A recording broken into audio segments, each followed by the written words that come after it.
Екі машинистка қолжазбаны 6 сағатта тереді. Олардың біреуі екіншісіне қарағанда 3 есе жылдам тереді.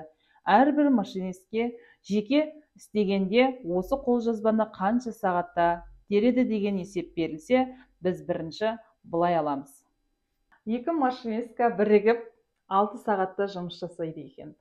Бірі екіншісіне қарағанда 3 есе жылдам тереді екен. Біз теңдеулі құрып алайық. 6 сағат жұмыс жасайтынын ұмытпайық.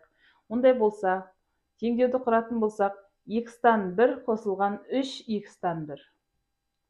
Тең 1. Бір жұмыс екен ұмытпаймыз болар. x, 3x, екінші ортақ еселігі 3x болсын. Ондай болатын болса, алтыны жазып қоямыз. Бөлімі 3x, алымы 4 болды. Тең 1-ге. Ал енді 3x-ті жазып қоямындағыны 6-ға 4-ті көбейтем 24 деген ұмытпаймыз. X тең 24 бөлінген 3.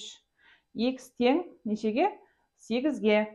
Яғни бірінші машинистка 8 сағатта теріп бітіреді екен, ал екінші машинистка 24 сағатта аяқтайды екен. Не осылай шығарамыз?